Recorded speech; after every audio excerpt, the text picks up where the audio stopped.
大伙好呀，我是流放区 UP 主苏丹。今天还是搬运的 Goratha 的混乱血法师火球术，算是新赛季最新版本。上次搬运他的混沌火球，评论区留言还是很喜欢的。视频演示的是开荒第2天的样子。Goratha 的混乱血法师火球术，新的文档也更新了，包含天赋术和新的辅助技能连法。先叠个甲，这期视频的翻译算中等，因为我还是没时间去校正一些流放的英文单词。我也在国际服开荒嘛，真没时间。忙完这段开荒，后续视频会更好的校正翻译视频，再给大伙安排上隔壁奶奶的孙女配音阅读弹幕效果。幸好 Goratha 的混乱血法师火球术出的最新版文档和攻略整理得很详细，大家可以结合暗黑和文档去看这期视频，方便理解。下面带大家简单看下它的最新版火球文档的样子和简单操作。这是9月1号晚上更新的文档，包含新赛季天赋术和新的辅助连法，文档一目了然。点这里可以看见新的升华和天赋术点法，可以放大看。也有火球术的最新连法，这里是全身装备，这些装备是第3天的配置，一般吧，算中等。这个文档攻略类似于咱们国服的暗黑和社区，里面也有很多别的职业新赛季的 BD 分享，不用魔法上网，大伙也能流畅打开这个。老规矩，地址我扔视频简介区，找个好些的浏览器翻译就好了。都2025了，一般浏览器都有网页翻译功能。结合文档看视频，帮你新赛季开荒搬砖，成型后赚通货。下面听听 Goratha 一些简单的火球术的注意事项解析。游玩流放之路2的兄弟们，想要通货装备变现，我推荐来千岛，这里通货全面，支持所有通货交易，普通服、专家服均支持交易，而且平台免交易手续费，免提现手续费，支持批量上传装备截图，一键识别装备词条，省时省力。Hey, what's up YouTube? Goratha here. So today I'm going to talk about the Purple Fireball Blood Mage build. A lot of people have been asking me to update my max roll planner and talk about the build, and they have tons of questions for me. In my head, I've come up with a couple things to talk about, some FAQ questions. Lots of questions were asked yesterday, and I wanted to keep you guys up to date with my thought process and what I'm planning on doing, and what I think you should do if you're starting the build. So yeah, let's get into it. So yesterday, the PoE 2 patch, the 3rd Edict, launched, and we were playing a Blood Mage. So I want to talk about a couple things. First off, Blood Mage is really, really strong in the campaign now. Sangomancy is really, really good. On-hit remnants are really strong in combination with the support gems, Harmonic Remnants and Life Remnants. There's one more as well, I believe it's called Remnant Potency. The Remnant Potency makes your effects apply 3 seconds after you pick them up, but you get way more effect. Now, they also added a lot of passive points that affect Remnants as well. Remnants can be picked up further away. They give you mana back, like percent mana, percent life. There's more over here somewhere. They give you more effect. And further away again. They're really, really good quality of life. 15% chance to grant twice effects. Honestly, I probably should be taking this node on the tree. I just haven't really tried it out yet. I think this would be really strong, though. And yeah, so the Blood Mage went really, really well in my opinion. I think it's really strong now. You get this node for free. Then you get to pick Sun into Flesh, Grasping Runes, or the Curse node. So if you're playing ED Contagion, I would actually recommend you play a Lich still, probably. Lich is just a lot stronger for ED Contagion. Lich gets a bunch of damage from Eldritch Empowerment node, which is essentially gives you 30% more damage. And they're relatively tanky as well. That being said, if you want to play Blood Mage, I played Essence Strain Contagion Blood Mage for the first couple acts, and it was really strong. It was really good. I took Grasping Wounds. If you want to be a little defensive, that's what you should do. Stun into Flesh is not to be taken if you're playing ED Contagion. This is really good for Fireball, though. This is the highest single target node, and yeah. If you want damage as Essence Strain Contagion and you still want to play Blood Mage, I would recommend taking this Whispers of the Flesh node. It gives your curse 15% debuff life, basically. Like, you curse the enemy and they lose 15% of their life. Very strong on bosses, and that's probably the weakest part about the build early on, is the boss damage. It's a very solid option, and if you want to do that, pretty good. So, I got asked this question a lot yesterday. When should I swap to Fireball? So I ended up swapping to Fireball around Act 2. I found a Sire of Shards, which wasn't even in my build plan, but I put it on and it felt really good to use. So I kept using it, and I am still using it. I would actually recommend to keep using it until you actually get a Snake Pit. Now, Snake Pit is a... show you the item real quick. It is a really rare ring now, apparently. It's pretty expensive, so I would recommend saying Sire Shards for a while, because that item is pretty cheap and really common. Snake Fin essentially gives you all your projectile spells can fork on your left ring slot. We don't really care about the right ring slot, we only care about the left ring slot. Fork is really good. Normally, Fork is a support gem that you link to your ability, and it has 30% less damage. So this is essentially giving you an extra link, and also removing the insane downside. And on top of that, it also has spell damage and a lot of cast speed for quality of life. This ring is really good, and I probably shouldn't be hyping it up so much, because I actually haven't gotten one myself yet, but this ring is really good, and you should go for it as soon as possible. Yeah. So when should you swap to Fireball? So I swapped that too, like I said. I would actually recommend waiting until later. Now, if you're the type of player who wants to play the build you're playing right away, then you, by all means, you can play Fireball as soon as you get this weapon, and as soon as you get Frostwall linked to Spell Cascade and Magnified AoE. There's a couple reasons for this. Frostwall is mostly used for single target, and single target is your main issue in the campaign as Fireball. I'll show you in-game, actually, what I mean by this. So when you're playing Fireball and you're attacking, normally your projectiles kind of go in random directions and they don't really blow up. You might get lucky if your target is in front of you and you somehow hit the target and it blows up. Sometimes you'll just miss completely. Just the way the skill works. Now, this is the way you bypass that. So let's assume this map device is a boss. I surround the boss with my Frost Walls, and then I attack with Fireball. Now what this is doing, I didn't get lucky with the proc unfortunately, but what this is doing is essentially making this a wall, which I can then overlap all my projectiles and blow up all my projectiles on top of the boss. Not only does this do way more damage for overlapping, because the secondary projectile can now hit the same target, this also does damage itself with Frostwall. And it is not insignificant. This really does quite a bit of damage actually. That is the main reason we are actually not weapon swapping. This is the main reason we are using Frostwall in our single target. Very important, and I would recommend you don't swap until you have this. So let me talk about the general rotation here. When you're playing the game, a lot of people were asking me, how am I getting so many infusions? You always have infusions up.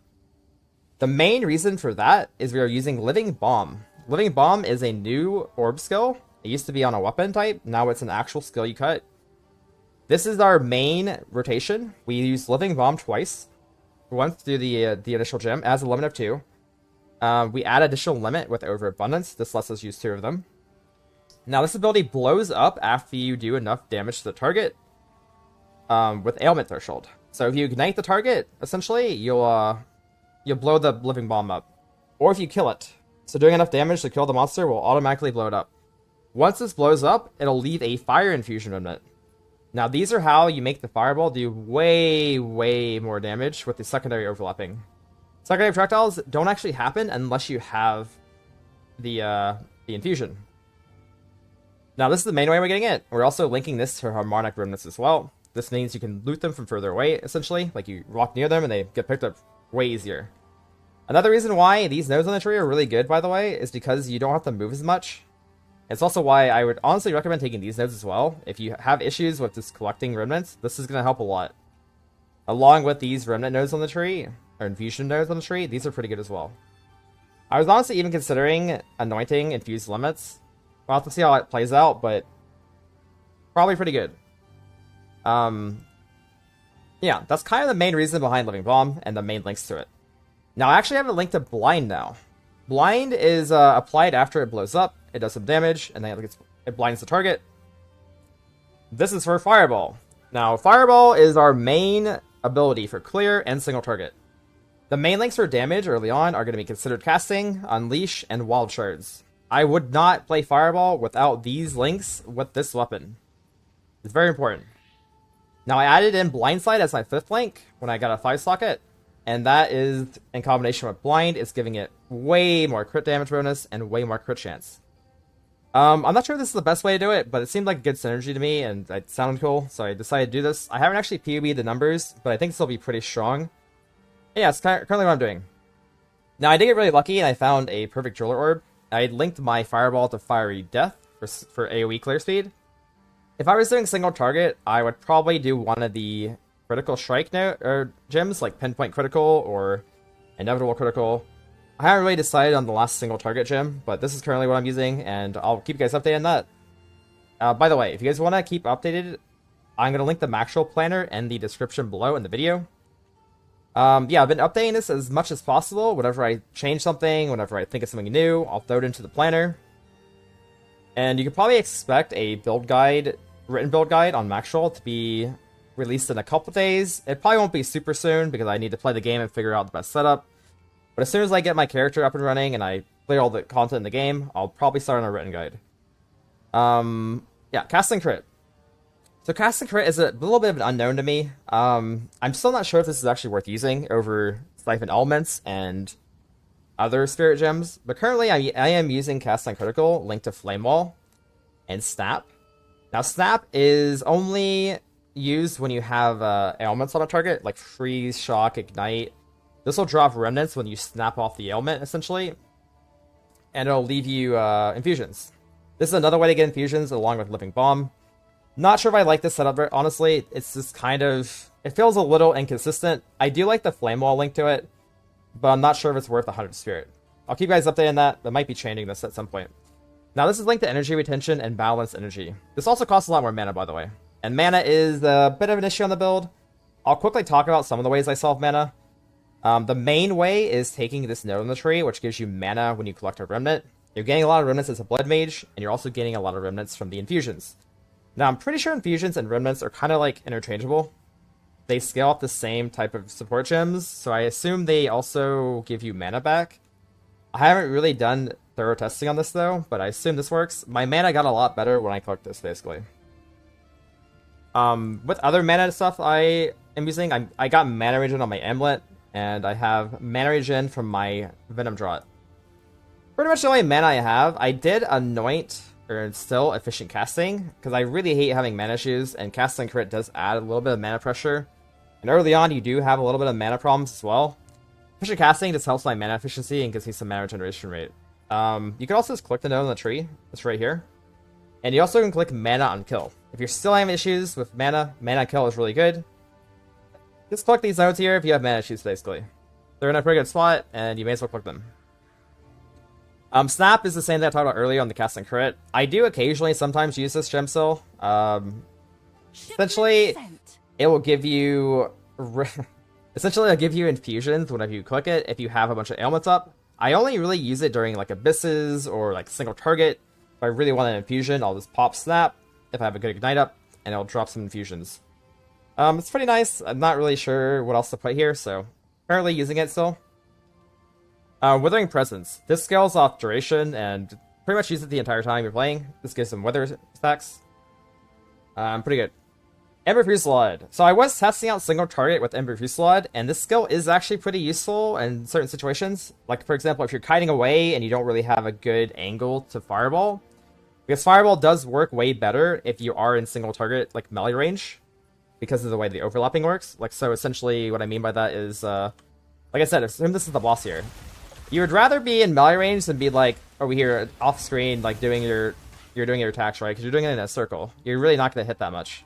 This is where Ember Fusillade comes in. If you're cutting away from a really scary mob, you can just use Ember Fusillade. It does pretty good damage. I think Fireball with the Frostwall does more damage still, but Ember Fusillade is pretty good, and I mean, you have extra gem slots, so yeah, it's pretty nice. Despair. Despair is pretty much only used on a single target. I have linked it to reduce mana costs because it costs a lot of mana, and also Focus Curse for basically it applies faster because it has a bit of a delay if you don't have this gem hit supported, and also Heighten Curse. Heighten Curse gives it more magnitude, and yeah, it's just nothing else really to put here. It does cost a lot more though, so if you're having mana issues, don't link it to Heighten Curse. Oh yeah, it's pretty much everything to talk about with the gems. The passage rate currently is a bit different than I had planned. I mostly just grabbed every single crit node possible around me, and I don't really have any defensive nodes yet, like no evasion, no block. Blood Mage is super tanky, especially with Crimson Power, so I didn't really feel like I needed to have any defensive nodes so far, and I feel like I need more damage. So yeah, I've just been clicking all the crit nodes. This will probably change eventually, and I'll probably end up pathing over to Ranger once I have more gear and more damage. And that'll give me more defenses and more move speed. The current plan is still going into Ranger at some point. especially once I get Snake Pit, because these fork nodes are really good. Yeah, pretty much the tree. Keep you guys updated on this, but this pathing seemed like it was pretty good, and nothing else really changed. I did add all these infusion nodes that weren't here before the patch. And of course I took Black Flame Covenant. I still haven't collected the Void node yet, because I just haven't had enough points. I prioritize crit nodes over Void. But stuff. Maybe Cast Feed, Restoration, pretty much all the curse nodes, and link everything except Fireball to the second tree, so you get Wither and Critical Weakness on everything you hit on that tree. And then a Fireball link to the main tree with all the damage. That's what I would do, and what I'm planning on doing. And these items are really good, and they're kind of cheap, and you can get them pretty early on. So, these are pretty nice. There's a lot of really good endgame uniques, like Wrathpith and Defiance of Destiny. I'm not going to really talk about them right now, but yeah, keep an eye out. There's some pretty insane scaling items for this character, and looking forward to trying them out. That's pretty much everything I wanted to talk about. I did post a bunch of notes in my Maxwell Planner, and I will be updating the notes as I go and as people ask me questions. Yeah. Here's the rotation stuff, all the uniques I'm looking for. I don't really put too much here, but I should put like Wrathpith and stuff here as well, which I'll do after the video probably. And yeah, I do have a ED Contagion tree here as well. If you guys are still playing ED Contagion, this tree is here. I would recommend just looking at an actual ED Contagion guide though. Don't take these notes by the way. I would recommend looking at Waggle or Lance. They did a pretty good ED Contagion build last league, and you can just play Lich and then reselect later. The tree is very similar. Would recommend not taking all the energy shield nodes on the tree, like the Liches do, but the Chaos nodes, the Cell nodes, all that stuff's pretty similar, so you can start ED Contagion, taking all the damage nodes, and then reselect later. Perfectly fine to do, and that's what I would recommend. Yeah, anyways, I hope you guys enjoyed the video, and I will see you guys later.